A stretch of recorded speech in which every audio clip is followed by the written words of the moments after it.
सदाशिवसमारम्भां शङ्कराचार्यमध्यमाम् अस्मदाचार्यपर्यन्तां वन्दे गुरुपरम्पराम् श्रुतिस्मृतिपुराणानाम् आलयं करुणालयं नमामि भगवत्पादं शङ्करं लोकशङ्करं शङ्करं शङ्कराचार्यं केशवं बादरायणं सूत्रभाष्यकृतौ वन्दे भगवन्तौ पुनः पुनः ईश्वरो गुरुरात्मेति मूर्तिभेदविभागिने व्योमवद्व्याप्तदेहाय दक्षिणामूर्तये नमः।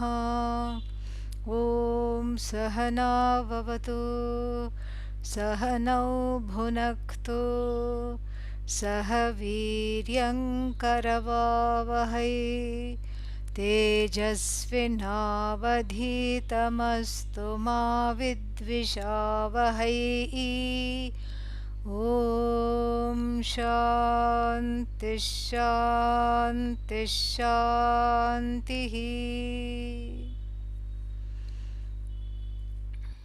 Namaste and welcome to the second session of the Bodhasara, and I see that the text is just put there. You can click on that to get access to the text. I can also share this here.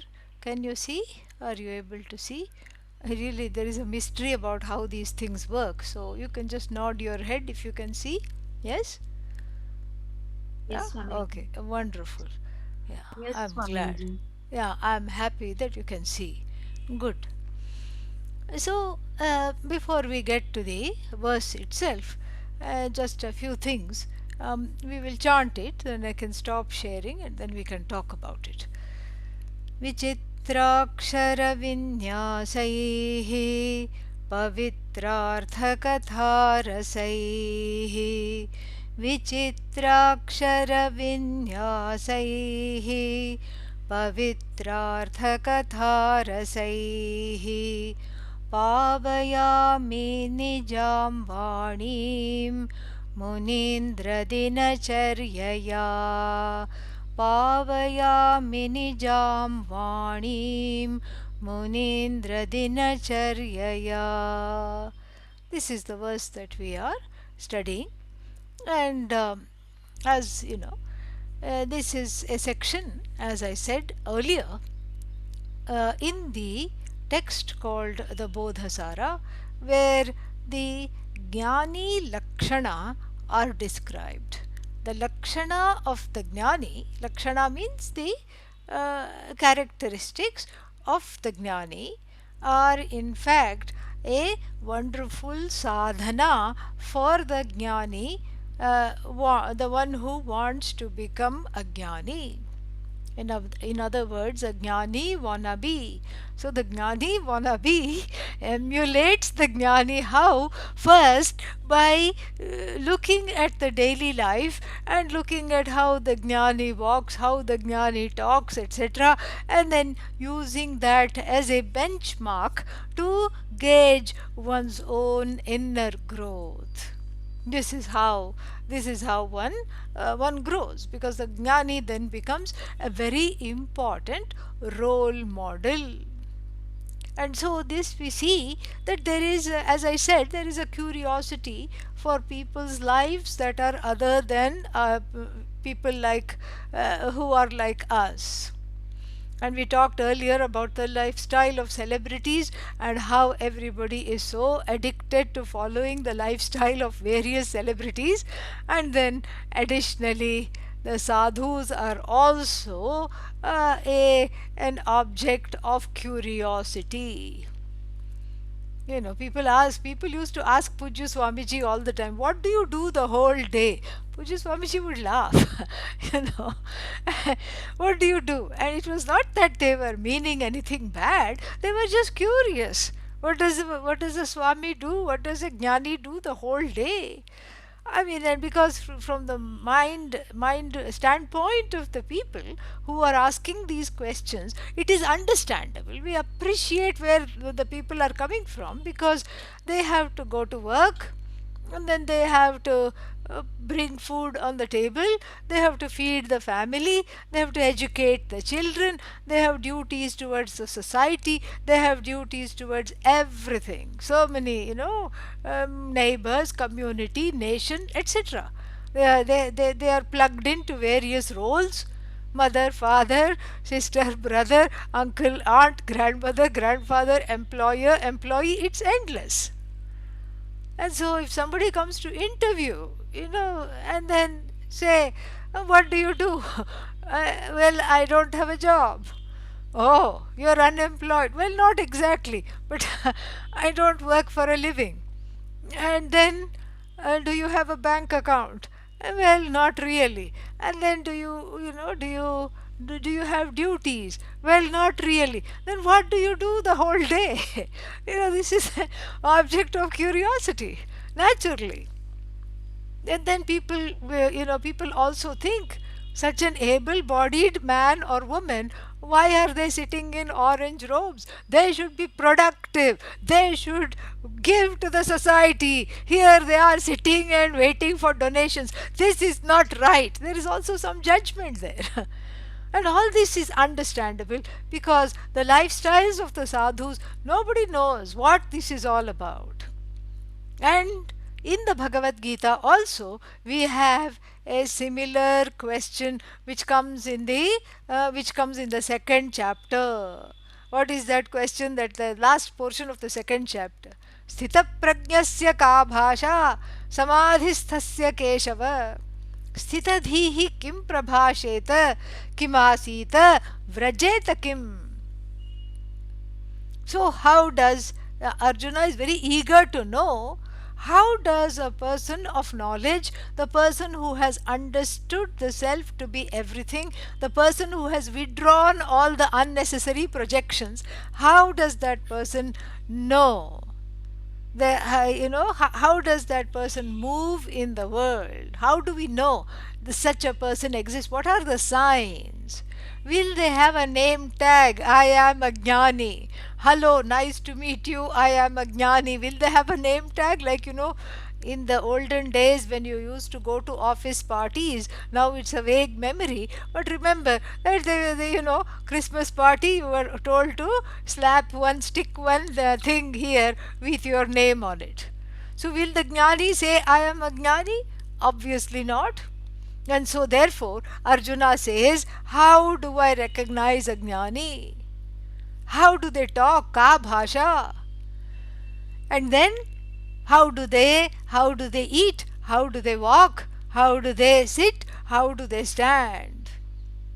And Lord Krishna very beautifully answers the spirit of the question rather than the question itself. The spirit of the question is very nice, because the spirit of the question is, what constitutes a jnani? But the literal question that is asked is, how do I recognize a jnani? Jnani watching is not like bird watching. You go with a pair of binoculars. Yes, that is a spotted grouse. Yes, this is a rare bird. Yes, that is some kind of a owl. You can keep on saying that. The great horned owl.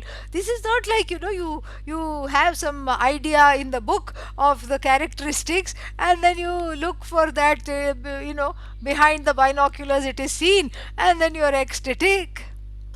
This is some kind of a turkey family, because it's got this wattle and all these things. You can just keep on saying the jnani watching is not like bird watching.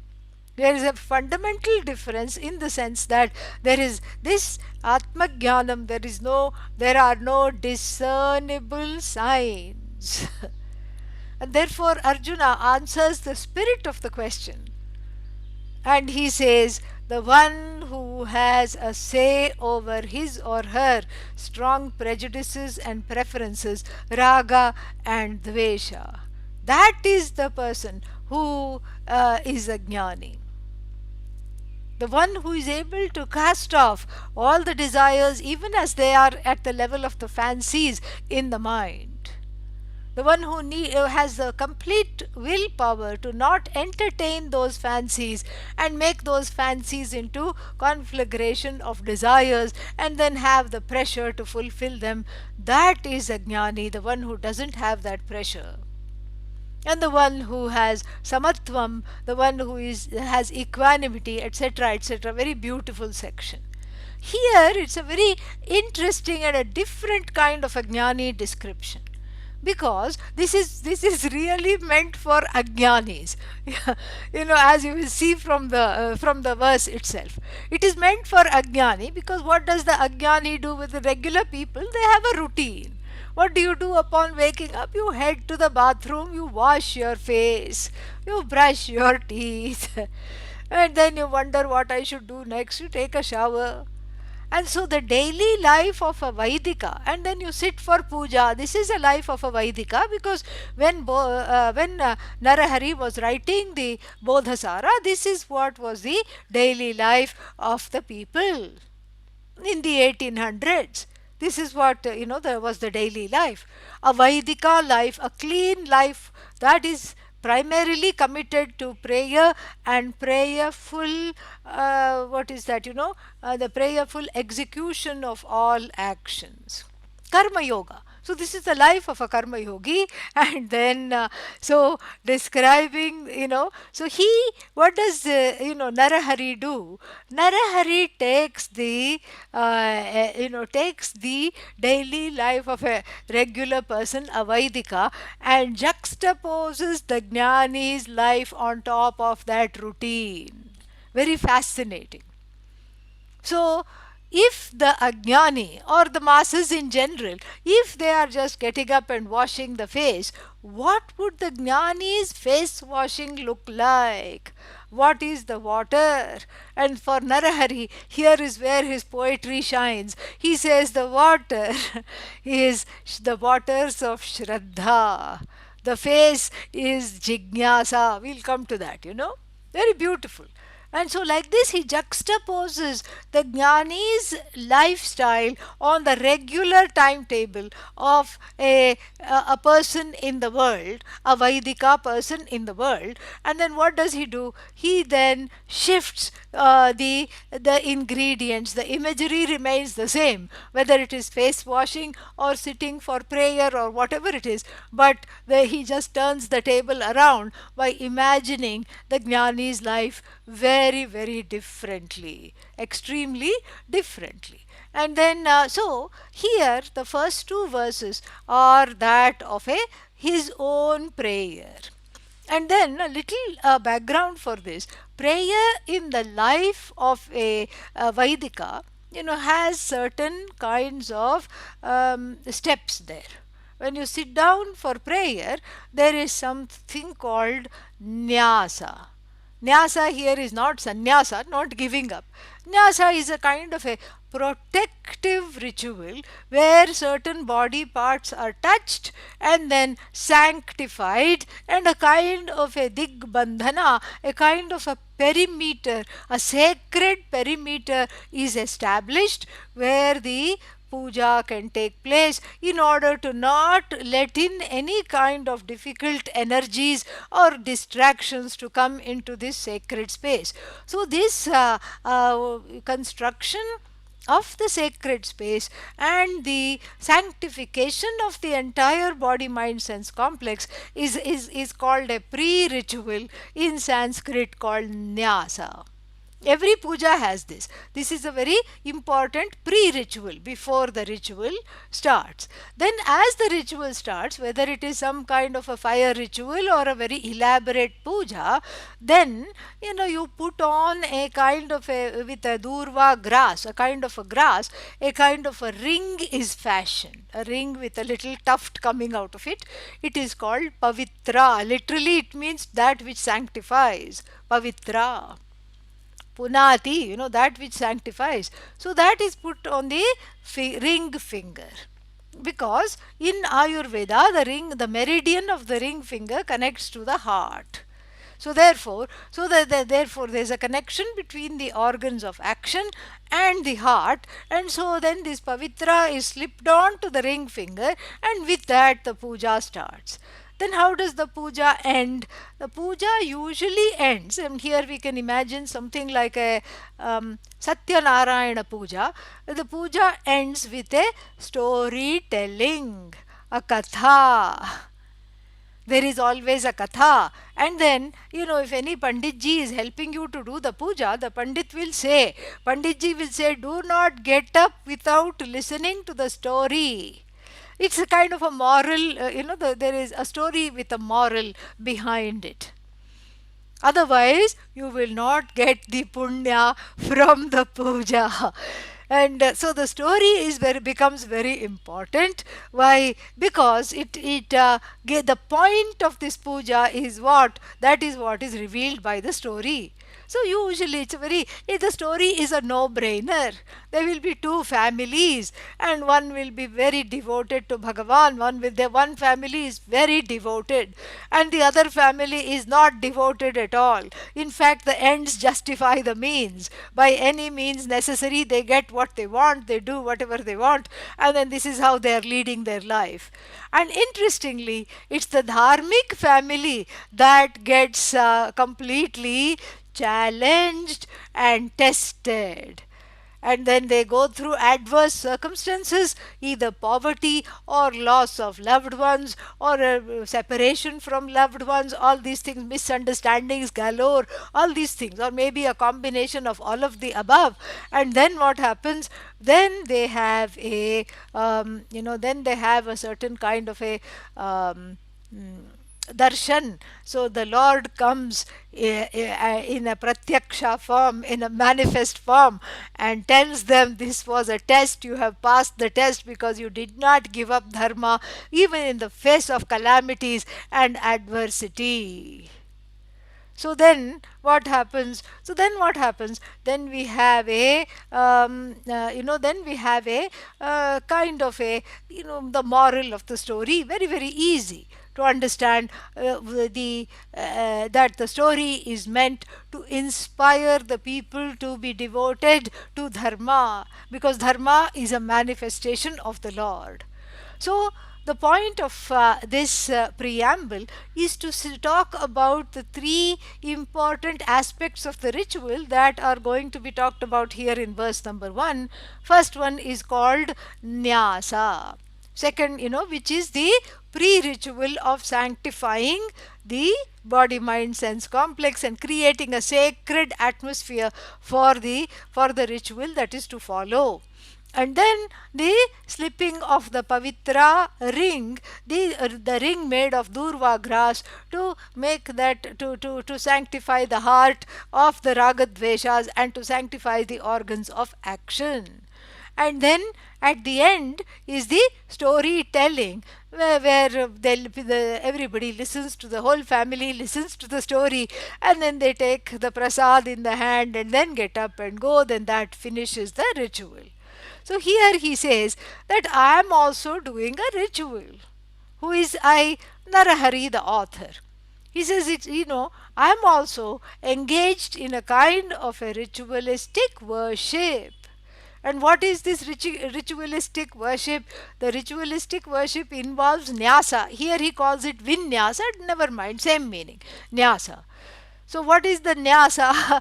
The nyasa is not saying prajanane brahma tishtatu padayor vishnus tishtatu. That is not the nyasa.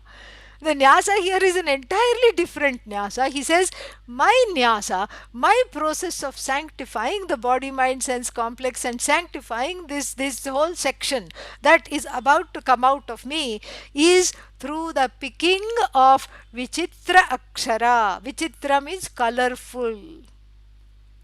Yeah, vichitra in certain vernacular languages means weird. Don't take it to be weird. Here it means colorful. Vichitrakshara vinyasaihi.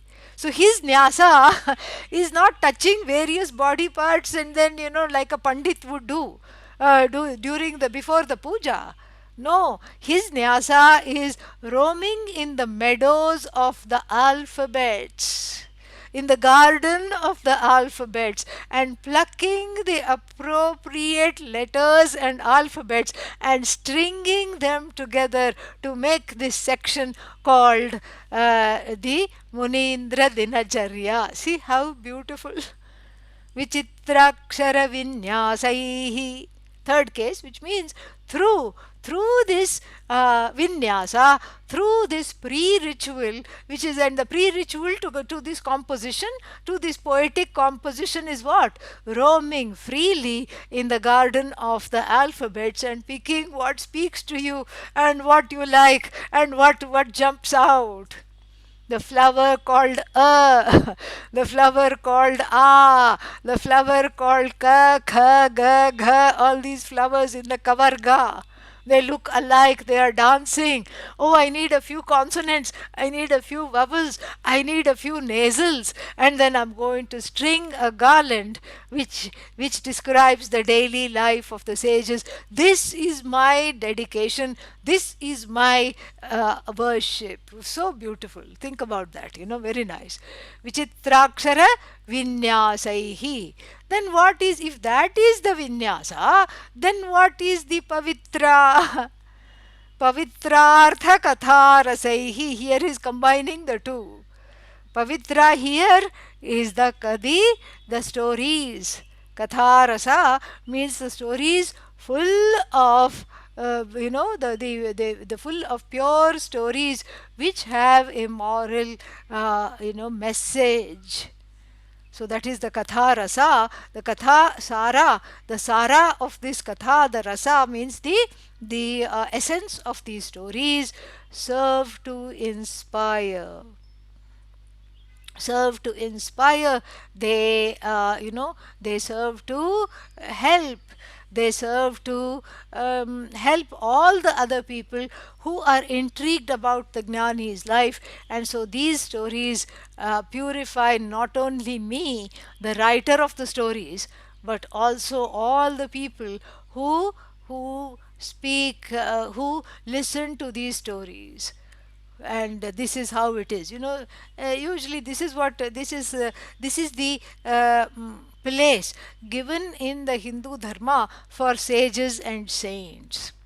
And there is a beautiful verse elsewhere that says that everybody goes to the Ganga to wash off their omissions and commissions, their papa, their regrets, their guilts, their hurts, and all of that. They go to the Ganga to take a dip and then they come out cleansed. This is the belief. They come out cleansed of all their omissions and commissions. But the Ganga herself, she is waiting for the sages and saints to dip their feet in her, by which all the accumulated papas are gone for her.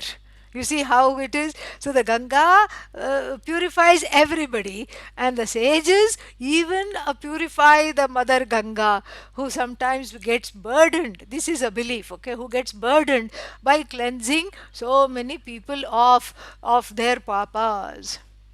All it takes is for the feet of the sage to dip into the Ganga, just the big toe to dip into the Ganga, and the Ganga is totally purified again and rejuvenated again. And so in the same way, he says pavitra artha. So the pure through the array colorful syllables, and arranging those colorful syllables like a mala, like a garland of that is fit for worship. And what does the garland have? The garland has colorful syllables and various stories, stories of the saints and sages, stories of how the day-to-day life of the saints and the sages proceeds in the everyday. So here he has finished the whole puja. So you see how it is. His puja, from the nyasa to the katha and the pavitra in the middle, everything is included in one line. This is poetry. This is sheer poetry. It is so beautiful. So vichitrakshara vinyasaihi pavitrartha katha rasaihi. So with the colorful arrangement of the syllables, and with the help of the essence of the pure stories, what am I doing? I'm not writing this for you. Who am I to write this for you? I'm writing this for me. Pavayami nijam vani. I am purifying my own speech so that it is then fit to write the rest of the Bodhasara. I am purifying my own speech so that I become a better individual. Like the Bhagavad Gita says, Lord Krishna says, Yoginaha karma kurvanti sangam tyaktva atma shuddhaye. Atma shuddhi here is not Atma, Antakarana shuddhaye. So the yogis also do this kind of karma. They write, they may teach, they may do so many things. They may be teaching yoga, they may be teaching Vedanta, they may be talking to people, they may be helping some kind of cause like Aim for Seva or any other cause to help the people. And then so they are doing all these things. The yogis are doing all these things, and then what? And then as the yogis are doing all these things, they are not doing them out of a pressure to gain some fulfillment of some desire, or the pressure to be famous or be rich. No, they are doing it for their own growth, for their own benefit.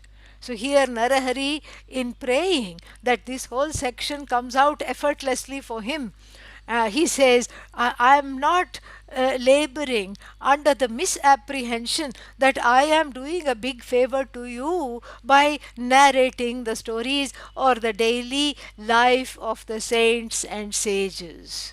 I'm not doing you any favors. Hardly. I am purifying my own vak, my own vani, speech. I am purifying my speech through writing this section of the daily life of the best among the sages. So humble and so beautiful. Very, very nice. Let us make sure we haven't left anything out. Vichitrakshara vinyasaihi pavitrartha katharasaihi pavayami nijam vanim munindra dinacharyaya. One more thing to notice is all the words in the instrumental case. Vichitrakshara vinyasaihi, plural instrumental. Pavitrartha katharasaihi, plural instrumental. Munindra dinacharyaya, again singular instrumental. The instrumental case in Sanskrit, even in English, is used to, to see, it is used for many, purposes. Firstly, to show the instrument of action. So here, the instrument of action here is not himself. The instrument, the primary instrument of action are these words these words and syllables that are going to be strung together in a beautiful mala, and the stories of the life style of the saints, and the daily schedule of the muni. Muni here means manana shilatvat munihi. Mantum shilam asya asti iti munin. Muni. So Muni here means the one who is contemplative by nature, Munihi. And so the one who is contemplative by nature, a sage, a saint. So that is front and center. Not his word shenanigans, not his poetry, not himself, not his ahankara, not his accomplishments as a Pandit of Vedanta and a Pandit of the Sanskrit language. So, is this really an usage of the instrumental case? In a way, yes, but in a way, no, because this is a very rare usage of the instrumental case in Sanskrit called Itham Bhute Tritiya. Itham Bhute Tritiya means where the instrument is not no longer an instrument, it has become the action and it has become the actor itself. So, Vichitrakshara Vinyasaihi, it's not through the arrangement of colorful syllables, even though we would translate it like that. The arrangements of colorful syllable itself in its own form. Itham bhute means in its own form. And the stories themselves comprise, and the lifestyle of the sages comprise the agents of purification. So they are no longer an instrument now. What they have been, they have become the agents of purification. And so it's a very rare, and a flipped use of the third case, which is very, very beautiful to observe here and very beautiful to see. Pavayami causal, I cause my speech. Nijam vanim pavayami. I cause my speech to be purified through talking about the daily life of the sages is purifying me, and I offer it to you secondarily and hope that it will do something for you as well. So you see how he gets out of the way. He totally jumps out of the way and let the daily life of the sages, their stories, do the talking, and the arrangements of the syllable, which is a God-given gift that he has. Much like the Maheshwara Sutras, which dropped into Panini's lap, which he heard the sound of the Damarus.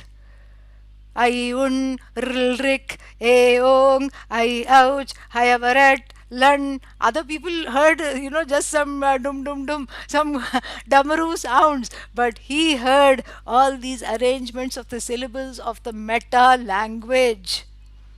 Amazing. And so, like this, these words are forming themselves. Narahari says, this section is writing itself. Bhagavan is writing this section. And through these words, which are in the form of colorful syllables, which are in the form of delightful stories, purifying stories, these words, these are the agents of this particular section. And this is how the whole thing is presented, and what it is doing for me, he says, is beyond compare. What it is doing for me, I cannot even let you know, because it is just so beautiful. And it is purifying my speech. Vak tapas is very, very important, very, very important. What to say, what to not say, and when to say, and when to not say, all these things. This is very, very important. And sometimes we miss this, not because we want to say mean things. Nobody wants to say mean things. Nobody wants to hurt anybody else. But one misses this because of the pressure of raga and the dveshas. This is why one misses this.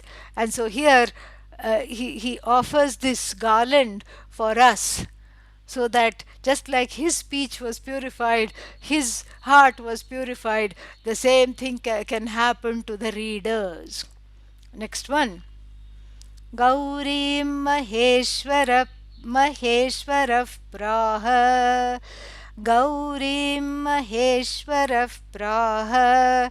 Chidanandamayim Sthitim. Chidanandamayim Sthitim. Vadami tanmatachhayam. Vadami tanmatachhayam. Dinacharyapadeshatah. Dinacharyapadeshatah. Again, this verse is also part of his prayer. And what is the prayer here? Gaurim Maheshwaraha Praha. Very simple Sanskrit. Praha, Prakarshena Aha. Said in a delightful and beautiful and a total way. Taught. Taught, said. Who said? Maheshwarah praha. Maheshwara said. Unto whom did Maheshwara say? Was Maheshwara? Maheshwara here is Lord Shiva. Was Lord Shiva talking to himself? No, no, no. Gaurim praha. He was talking to his consort Gauri.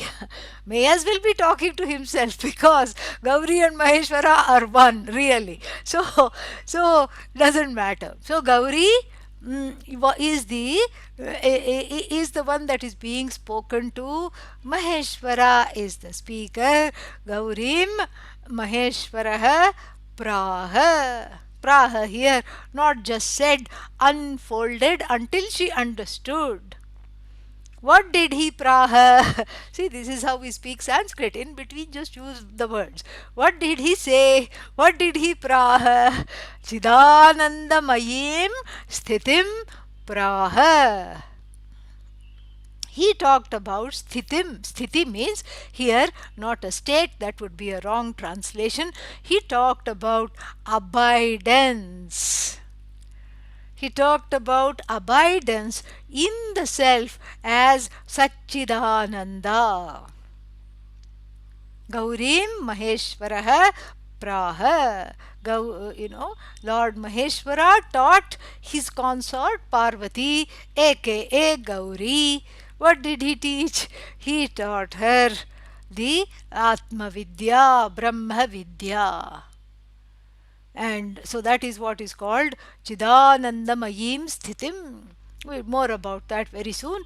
But where did he teach? I mean, the whole Puranas are full of conversations between Shiva and Parvati. Parvati represents the best of the jignasus, the best of the ones who are desiring this knowledge. And Lord Shiva embodies the best of the teachers of Brahma Vidya, the knowledge of Brahman. And the two together, they are, a wonderful, very inspiring combination of teacher and student, just like Lord Krishna and Arjuna. So if you look through any Purana, like where the what is that, the Vishnu Sahasranama is taught, and then Parvati again asks the question, how can I, supposing one doesn't have the time to chant the entire Vishnu Sahasranama, how can one have a shortcut? She knew that people in Kali Yuga are not going to chant 1,000 names of Lord Vishnu. Because they will have these devices called smartphones, and they will be constantly just going and doing like this, and updating their Facebook page and doing all funny things, and they are not going to be having the time to chant Vishnu or Vishnu, Mahavishnu and this Vishnu and that, Vashatkara, all these names of Mahavishnu. They will not have the time nor the desire to chant. Everybody loves a shortcut. That's why we love Goddess Parvati so much, because she has done the world a favor through her studentship, through her discipleship. So she says, Kena Margena, how can look at the question. How can the human being get the same benefit in, in one word? So imagine 1,000 names of Lord Vishnu is equal to just one word. Give me one word. I don't want all this, because who will have the time to chant all this? Suggest one word.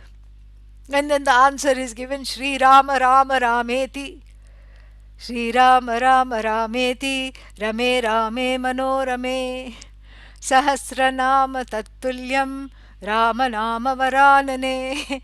Very beautiful, full of puns on Rama, Rama, everything. And so, the name of Lord Rama has that power. Really, it does. Ramante Yasmin Yoginaha, the name of Lord Rama means very powerful. This is not, Lord Rama has a name meaning. Vyutpatti Artha is that in which the yogis revel. This is what is the meaning of the of Lord Rama. And so this so if the yogis are reveling in it, it has to be Atma Rama, self, contemplating on the nature of the self, of Brahman, of Ishvara as the self. And so, like this, Parvati features in a lot of things, and even in this Guru Gita. Guru Gita is again from another Purana where the Guru is lauded. This is also presented as a conversation from between Lord Shiva and Parvati. And the Guru Gita, if you don't know, is out of that itself our Guru Stotram is extracted. A portion of the Guru Gita is the Guru Stotram. That which goes akhanda mandalakaram, that one. Yeah, so that one is extracted from the Guru Gita.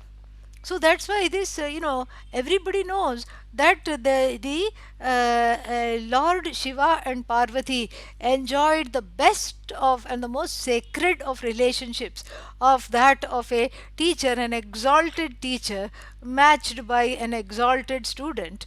And then and they enjoyed many hours, Parvati learning and Lord Shiva teaching. And this is conversationally put in the Puranas, so that the lay people who are not able to study Upanishads, are not able to study Veda, etc., they can benefit from understanding that they need a teacher, understanding the teachings in a simple way, without needing to go to a Gurukulam, etc.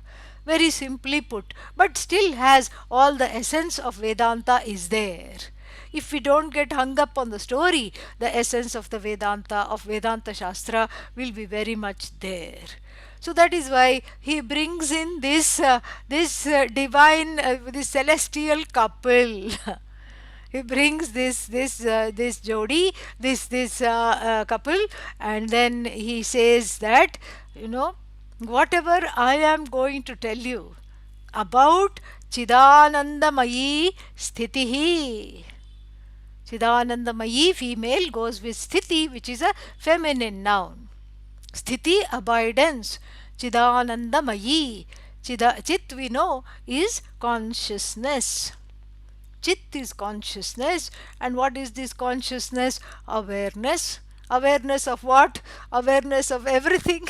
And then when there is nothing to be aware of, it is awareness of nothing in particular. But it is an awareness that does not disappear. I am aware of the presence of thoughts. I am also aware of the absence of thoughts. That I never goes away. The I is equal to awareness, which is called consciousness. And that awareness is all pervasive. And since it is all pervasive, it is free of limits. We saw this in yesterday. It is free of limits, and since it is free of limits, it is a source of ananda. Ananda means, joy without without a second, without an end. Endless joy. We are not familiar with that, generally speaking. One is only familiar with joy that ends as soon as the Nama Rupa, the name and form to which the joy is attached, comes to an end. So the Nama Rupa gone, the joy also appears to be gone. But then that is not the truth, that is not the case. First of all, the Nama Rupa does not really go anywhere. It just undergoes a transformation, which is not available to us. Like a person departing this world, the person is no longer available for transaction. But that person has not really died, not really gone away, as that person is continuing in a different form. That person is a conscious being continuing in a different form, perhaps in a different loka, enjoying a cup of chai with Lord Indra because of the punya that the person did in this life. or perhaps has been reincarnated somewhere, or perhaps is a jnani, and then there is no need to come back, but still the jnani continues also as Ishvara. So nothing gets destroyed. Consciousness does not get destroyed.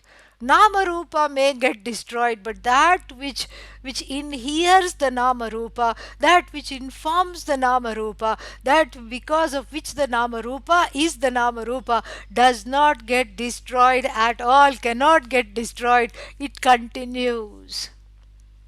If you say flower is, rose is, and then rosebud is at first,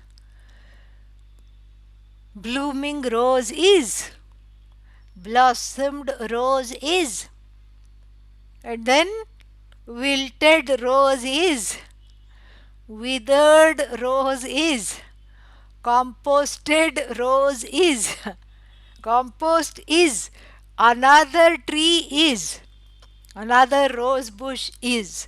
So Nama Rupa keeps changing forms. And what doesn't change is. Even out of ignorance, if I were to say rose is not, I'm still constrained to use the word is. Is. The is that never turns into is not is Sat. The name for it is Sat. And the is that that is whose nature is all knowledge is Chit.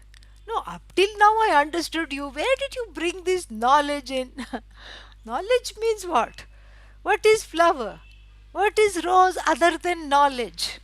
Rose is means rose knowledge is. What else is there? Because if I say, because really speaking, there is no rose. Think about this. You can think about this rose. Rose means every day. That when you look at the rose, there is really speaking no rose. Because if I point to the petal and say, is this a rose? You will say, no, no, no, no, no, that's not rose. That's called petal.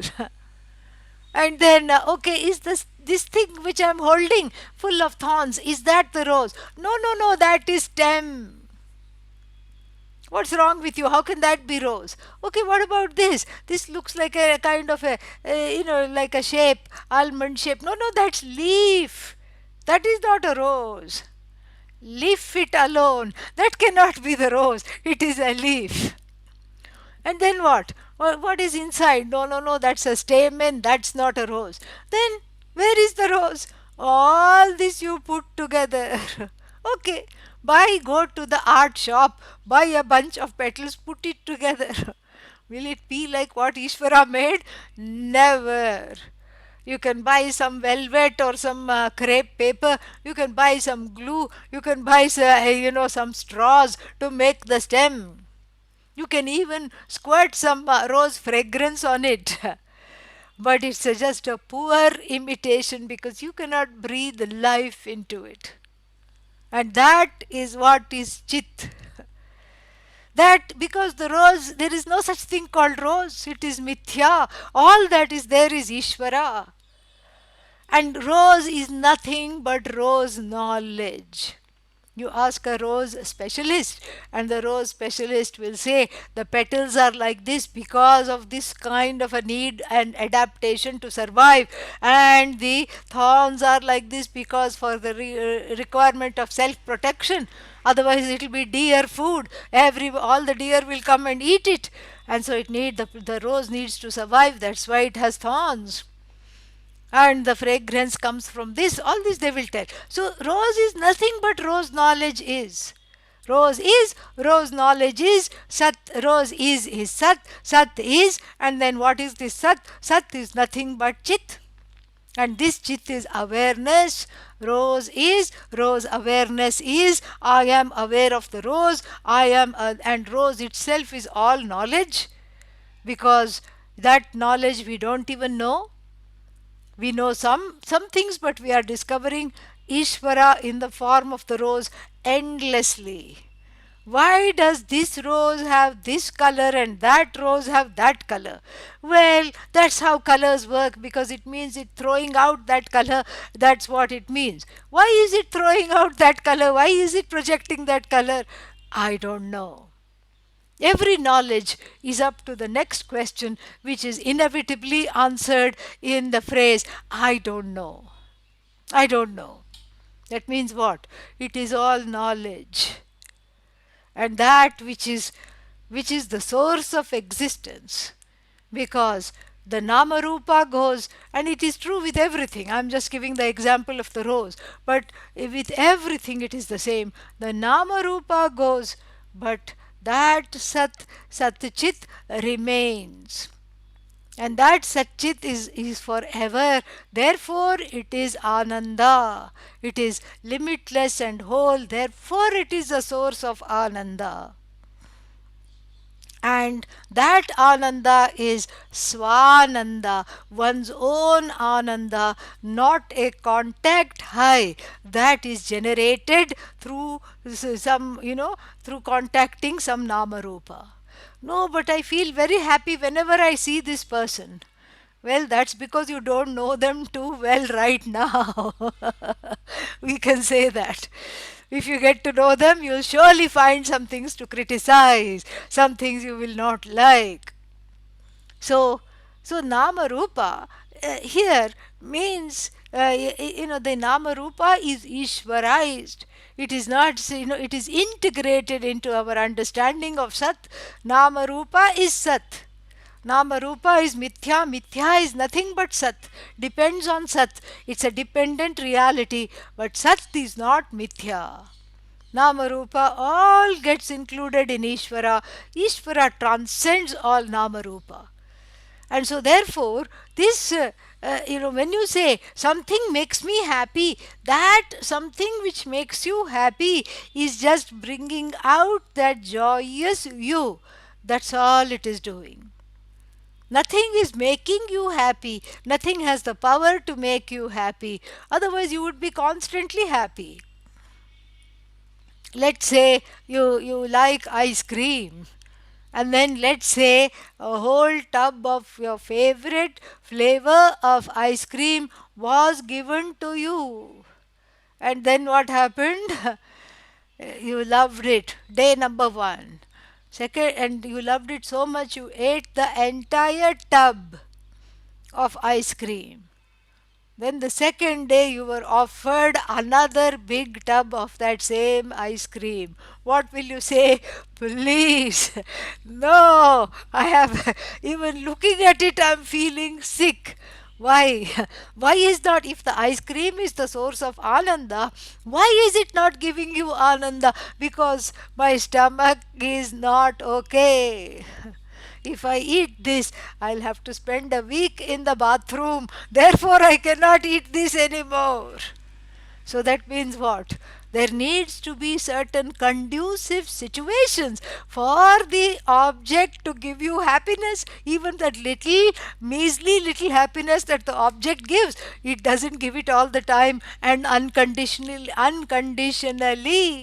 There needs to be certain conducive conditions that come together. That's why the happiness derived from objects is oh so elusive, because for these ideal conditions to come together is not possible all the time. So, one condition is that the mode of enjoyment, whether it's the sense organs, eyes, ears, etc., should be functioning very well. Stomach here, and then so the digestive system, etc., should be functioning very well. Jatharagni should be strong, the stomach fire should be strong. Okay, then what happens? Okay, let's say one is hungry, and then one has had a terrible fight with the significant other, and then the tub of ice cream is offered along with a spoon. Please have this. No, the mood is not there. So, what is coming in the way of the enjoyment? Ishtavastu is there. Ishtavastu prapti. The gain of the Ishtavastu has already happened. Why are you not happy?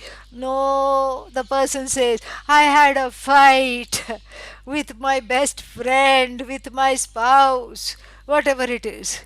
So my mood is off. So it's not necessary that only the subject and the object meet and then that evokes or gives birth to happiness. No. So the organs of the sense organs and the organs of action should be functioning properly. The mode of enjoyment should be alive, kicking, and in top form, and the mind should be in a calm and conducive place. Otherwise, you become the main impediment that stands in the way of your own enjoyment of a particular object. Very, very interesting. So this whole subject object unity, what is that, the separate the removal of the distance between the subject and object does not and cannot always lead to joy. There is no such object called joy. There is no such place called happy place. Unless if you say I'm going to my happy place, it means an entirely different thing in psychological parlance. It means that I'm getting disconnected. That's what it means. There is no such thing called happy place. Let's say you visited your grandmother's house as a child and it gave you some, you have some happy memories. But that's again a remembered projection. That's what it is. It's a projected remembrance. That's what it is. And so if you go there now, doesn't mean that you'll have the same happiness.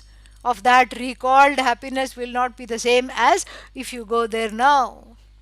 And then there is no such time called happy time. And all these bars, which advertise happy hour, it's the most unhappy hour because all the unhappy people come there to gather. Misery loves company. It's happy only for the bartender who makes a lot of money at that time. That's all. So there is no happy hour, there is no happy destination, no happy place, no happy object. So if there is no time, no place, no object that is happy, where is the happiness centered? It has to be centered on me, on the very I that is being interrogated here. So all object happinesses that we experience in the world is a displaced joy, much like the example of the what is that example, the dog and the bone. A dog finds a dry piece of bone and starts to enjoy it under a tree. It is chewing the bone. It has not even a small little piece of meat on it, a perfectly dry bone, and the sharp edges of the bone are scraping the gums of the dog and causing it to bleed. The dog slurps up the juice and thinks, what a juicy bone the God has given me today. The juice is not coming from the dog. Sorry, not from the bone. The juice is coming from the dog. The dog is projecting similarly, and we are able to laugh at the dog and even enjoy its projection.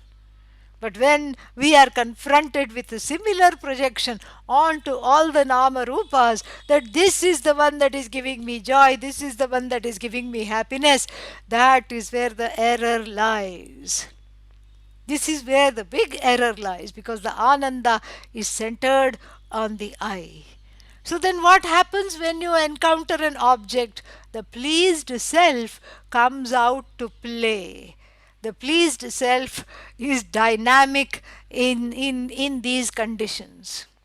That's all it is. And it is so the ananda is can only be centered on that which is limitless, and that which is limitless is only you, is only chit, and the meaning of the word chit is you, the meaning of the word sat is you, the meaning of the word ananda is you. So chidanandamayi sthitihi means abidance in this knowledge of myself as ananda. The suffix is there. There is a suffix chidananda plus maya, female, feminine, mayi. So this suffix maya in Sanskrit has some very interesting meanings. The first meaning is in the sense of vikara. Vikararthe mayat pratyayah. Vikara means modification. So here obviously it's not a modification of Chit and Ananda. In fact, that modified Ananda we are encountering every day. And so Lord Shiva will not foolishly be teaching Goddess Parvati the modified form of Ananda. So Chidananda Mayi, that the first meaning Vikara is crossed out. Then the second meaning of the suffix mayat, whenever it is attached to the word, is called prachuryarthe. Prachurya means preponderance. Like Annamayam Yajnam.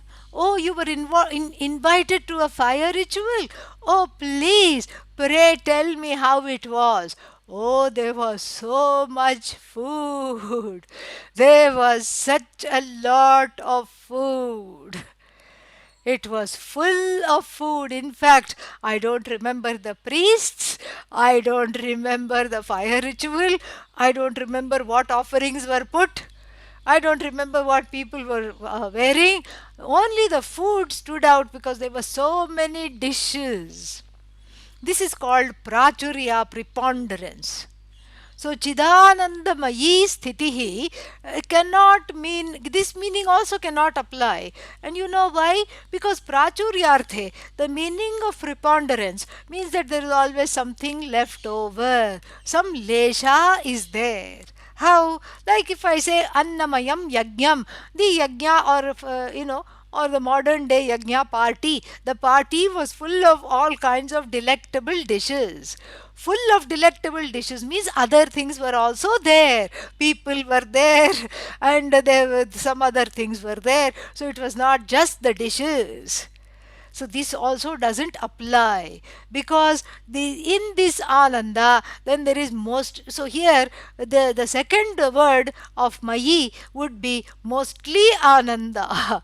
So Lord Shiva taught Parvati the vidya, the knowledge of mostly ananda. This also does not fit, because there is no mostly ananda, there is only all ananda. So therefore we have to go for the third meaning, swarthe, meaning in its own right. This one fits like a glove. Chidanandamayim sthitim. This alone fits.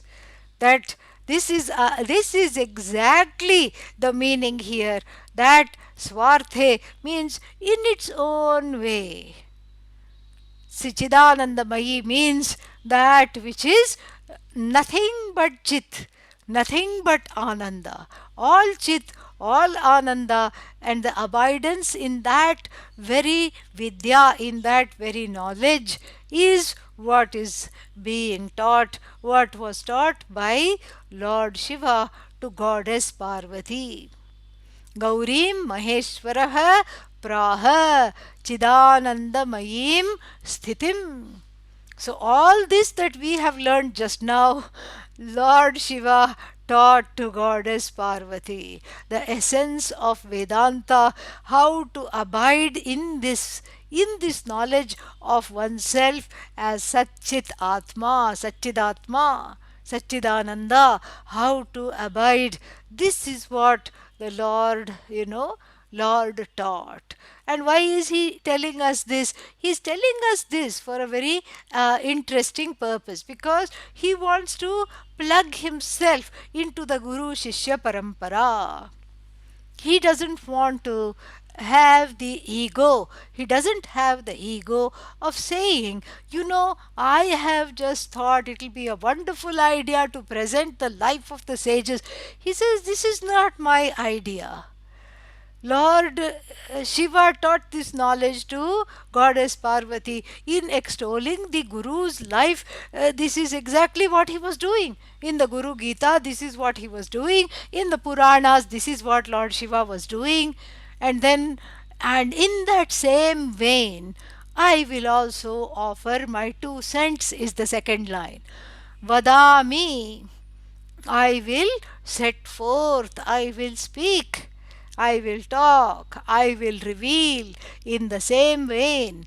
Tanmatachayam, Tanmatachayam vadami, Tatmataha, Tanmataha, Tasya Mataha. So the words of Lord Shiva, the knowledge, Mata here doesn't mean opinion, the knowledge of Lord Shiva, just a shadow of that knowledge, the shadow of that knowledge of Vedanta, I will present vadami dinacharya apadeshatah, through the guise which is wearing a cape of the daily routine of the sages.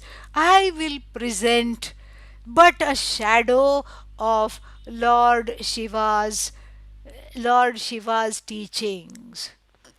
You know, and here very beautifully put. First, the first thing that is very obvious is the humility. Here again, after having venerated the life of the sages and what that is bringing to this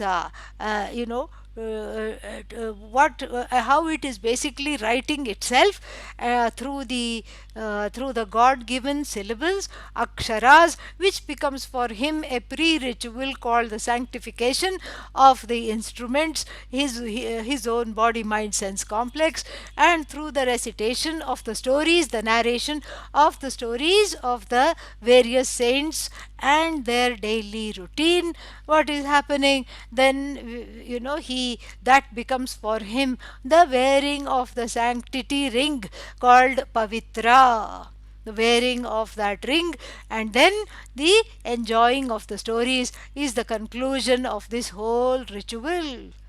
And then that is basically from the instruments of his craft, the instruments came alive and they took over his craft and they became the agent of his poetry. The sages took over his craft and his poetry. Very beautiful. In the second verse he says, I am hiding behind Lord Shiva. I am just a mouthpiece, a mere mouthpiece of the Lord. I am just basically talking about whatever He talked about. I am not saying anything more or less. And then what is there here now? I am just but a shadow. Vadami tan mathachayam, because Lord Shiva is so exalted, any kind of mimicry I can do is but a shadow. This is the obvious meaning. Dinacharya apadeshatah. Apadeshatah means through an indication. Apadesha, through a sign, through an indication. So in the form of the indicatory routine of the sages, I am also attempting to give this knowledge. I am not interested in what the sage does every morning. I am mostly interested in giving this knowledge of of abidance in Chidanandamayi Sthitim, abidance in Chidananda Maya self, abidance in that limitless self alone. I would like to offer my 2 cents in the same vein that Lord Shiva taught Goddess Parvati. सदाशिवसमारम्भां शङ्कराचार्यमध्यमाम् अस्मदाचार्यपर्यन्तां वन्दे गुरुपरम्पराम्. That which began with that tradition, the lineage that began with Lord Shiva, and then for which lineage Adi Shankara was a bright comet in the middle, and then up to my own teacher, I revere the entire Guru lineage. So beautiful, absolutely wonderful. And so here, this is something which is, this is a very beautiful verse. So this is the basic meaning. But since he is a poet, there's a lot of word plays and there are double entendres. So he says, Vadami tanmatachayam, what he knew, what Lord Shiva was, what he knew. He says, I really cannot teach. I can just but indicate. Why? Because this understanding of Satchidananda is not really taught as much as it is caught. And what do you mean by that? Because it is not a thing, an object that is to be taught. Like any other branch of knowledge, it cannot be taught, but it can be caught. Why? Because I can indicate that, making you as the subject matter, because you are the subject matter of this teaching. And since you are the subject matter, and this is, you are alone here, the subject of the teaching, which cannot be objectified, and so it is taught through lakshya, indirectly. Even the words Chidananda Mayi Sthitihi, Satchidananda, Brahman, Atma, Satyam, Jnanam, Anantam, Samvit, Chitihi, all these words, the whole entire gamut of the words, a glossary of Vedanta Shastra, what are they? They are just words that indicate you who are already self established, who are already self luminous, self effulgent. This is what it is. And so therefore, you cannot teach this knowledge. That's why apadeshatah, through an indicatory practice. See how knowledgeable he is. Gauri was taught by Lord Shiva, and in the same vein I am also teaching, but my teaching is just the shadow. So, if you look at the shadow, somebody's shadow, you don't even see the person. Let's say the child is hiding behind the doorway, but it has forgotten that it is casting a shadow. The body of the child is casting a shadow that you are able to look at. And seeing the shadow, you understand that the child is hiding behind the door. The shadow becomes the linga, the indication of the presence of the child. Similarly, words such as Satyam, Jnanam, Anantam, Satchid, Ananda, Chidananda, Mayi, Sthiti, or Sthita Prajna, all these things, all these words, which he has painstakingly plucked from the meadow of the alphabets and strung them together. And now his whole garland, which he offered in the first line as his own puja, he is dismantling and saying that these words cannot be taken literally. These words just indicate. They are but like a shadow that indicate the presence of the I. And that indicate, and what do these words do? They sweep away the ignorance, making way for the I to be experienced without the ragadveshas. Usually the experience of the I is inhibited by raga, dvesha, thoughts, fears, tears, projections. As I told you yesterday, moksha is nothing but the withdrawal of all subjective projections. And so then through Vedanta Shastra, through the help of words that we know these words. We know the word Sat, which means existence. We know the word Chit, which means awareness. We know the word Ananda.